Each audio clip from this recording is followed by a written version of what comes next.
refuse de travailler pour l'ennemi. Marcel Dassault, alias Marcel Bloch à l'époque, est déporté à Drancy puis à Buchenwald où il va rester 8 mois. Il sera finalement libéré, rentrera en France et pour estamper, oublier cette époque douloureuse, il va commencer par changer de nom. Et ce nouveau nom de Marcel Dassault n'est pas choisi par hasard puisqu'il prendra le nom de Dassault, le pseudonyme donné à son frère, le général Paul Bloch, devenu de Côte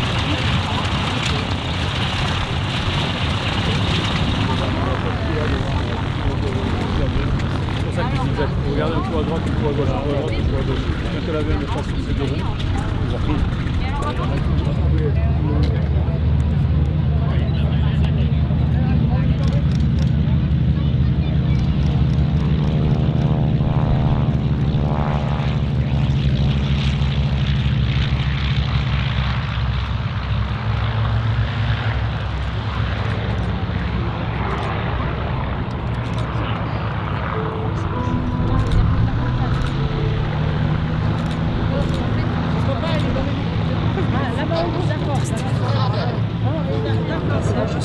son papa, il est là-bas, il va descendre par un rappel de l'hélicoptère. Oui, dans l'aviation de transport.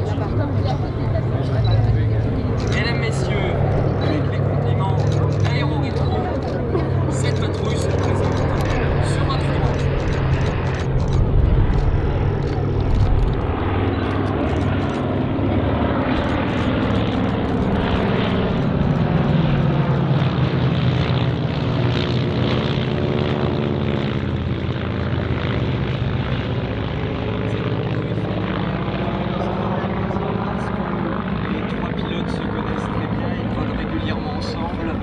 Et le week-end, ils se retrouvent pour entretenir 6 machines sur l'aérodrome de Saint-Rambert-d'Albon.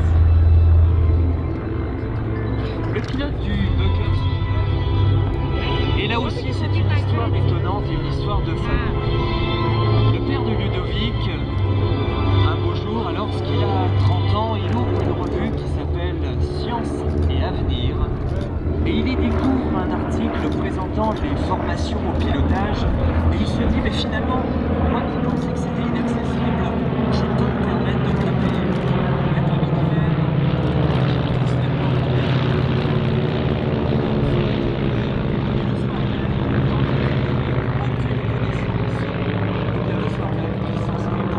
famille d'hiver,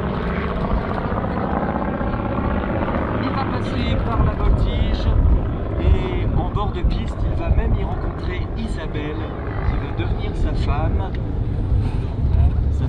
qui est d'ailleurs dans le public aujourd'hui et que l'on salue, et qui probablement voit son fils aux commandes de ce bugger, parce que, oui, entre-temps, Isabelle et le père en question ont eu un fils, et ce fils, il s'appelle Ludovic Pascal, et il est dans cet avion, le Bugger 131.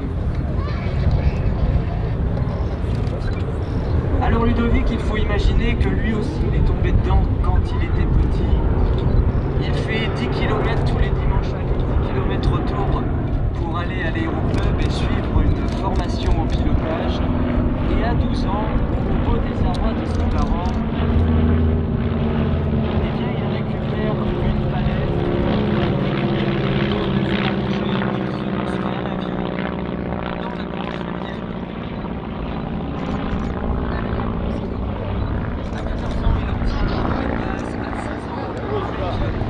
Cet exemplaire de Bucker est étonnante, un avion des années 30 et pourtant dans les années 60, une société espagnole qui s'appelle Casa va récupérer des structures et va recréer ces avions.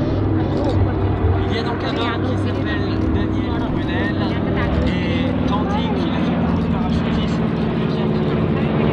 Il se dit, mais moi je vais... Il apprend à piloter et ensuite il décide d'acheter un avion.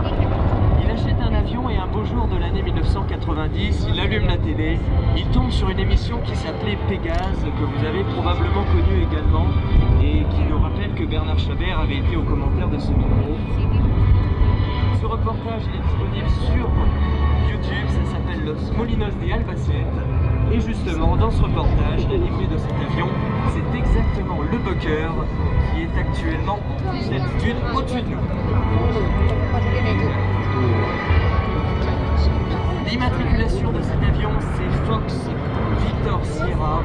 Pourquoi Victor Sierra? Eh bien tout simplement parce que les enfants du dernier modèle s'appelaient Véronique et Sébastien.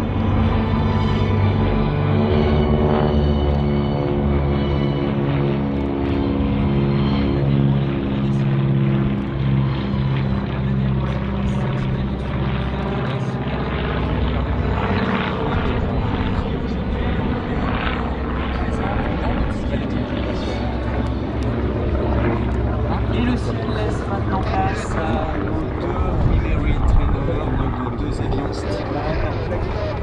La place avant.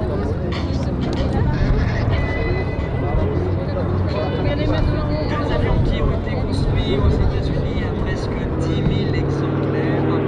C'était dans les années 30, 1940. Les pilotes en sont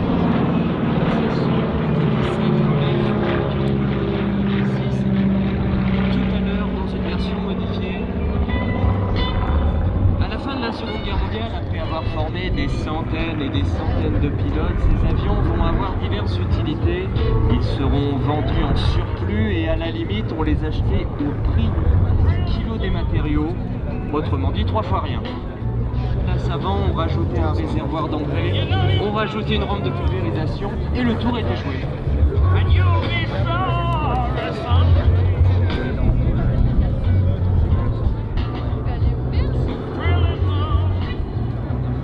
La patrouille est de retour face à vous. Et top pour l'éclatement.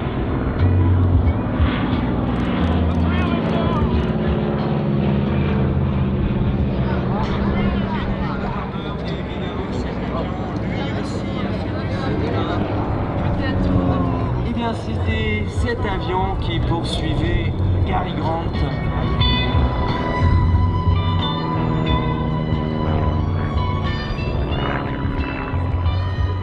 Un avion qui est motorisé par un énorme moteur en étoile, tandis que notre Bucker se paye un début de boucle.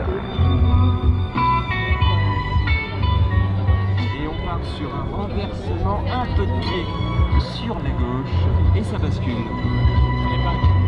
Un avion qui a été construit en Espagne par Ballesteros, qui était un menuisier, et il n'avait pas de plan, il avait son mètre dans la main, mais pas un mètre qu'on connaît, les mètres, vous savez, qu'on rallonge en tirant dessus.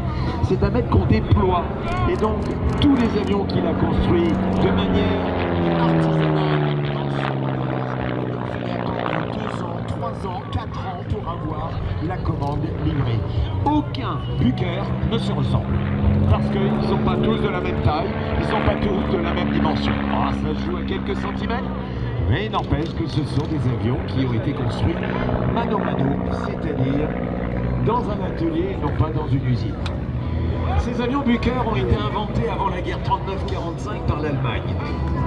On est au lendemain de la guerre 14-18, il n'y a plus possibilité d'avoir des armées, alors on va fabriquer en secret des pilotes à travers des avions qui vont être des avions de sport. Le sportif, ce sont aussi des pilotes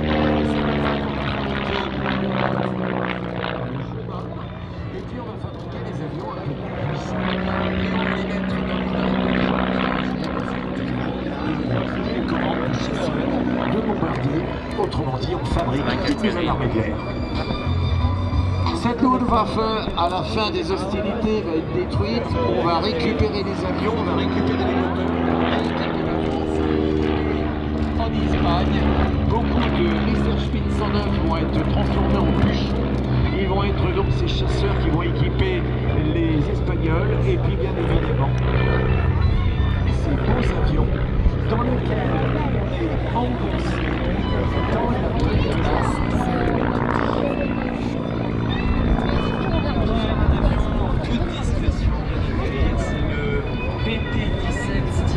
De cette patrouille, un avion piloté aujourd'hui par Romain, c'est un passionné d'aéronautique et lui aussi il a commencé l'aéronautique très tôt, à 15 ans. Il est issu, Pierre, de la filière Vauban 2017 et jeudi dernier, il est qualifié sur NH90.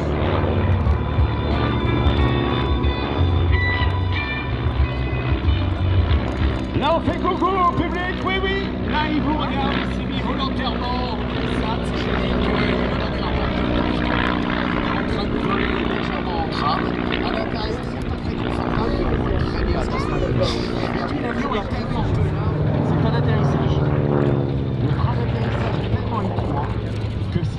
vent de travers, une main invisible n'a qu'une envie lorsque la vitesse diminue, c'est de pousser sur le bord de l'avion cette grande commande verticale, le safran du bateau, au lieu d'être dans l'eau, il est dans l'air, donc à la verticale.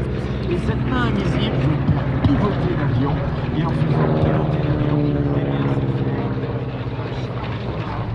c'est passer d'un figure involontaire au sol qui souvent amène l'avion à avoir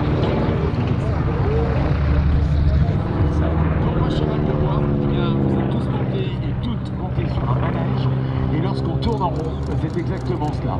Si vous avez un jour l'occasion de mettre aux commandes d'un avion qui fait un cheval de bois, c'est immaîtrisable. Une fois que c'est parti, c'est parti. Et puis le steerman. Et dans le steerman, quand on est pilote de cet avion, on est à l'arrière, on ne voit rien. Il y a une aile au-dessus, il y a une aile en dessous, il y a un fuselage énorme, il y a un moteur très grand devant, bref. On regarde là où on veut pour essayer de trouver comment, et notamment à l'atterrissage, on doit rester sur la piste. Mesdames, Messieurs, l'atterrissage du Booker 103.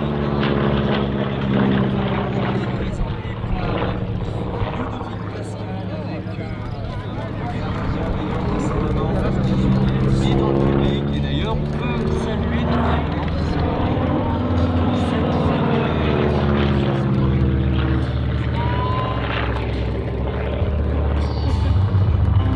le PT-18 de son côté poursuit ses évolutions. Il est aux couleurs de l'US Navy aujourd'hui et il vous est présenté par un homme. Alors si je vous dis Julien, ça ne vous parle pas, mais si je vous dis Moustique dans la famille des pilotes, ça évoque beaucoup. Il est aujourd'hui copilote sur 777. Moustique tout simplement parce que c'est un hyperactif, il a été breveté planeur à 14 ans. Il va rencontrer un homme qui s'appelle Roger Aboulan, qui est le père d'un des hommes que nous allons voir évoluer dans quelques instants comme un avion signé Yakovlev. Il va commencer l'avion, il va être instructeur.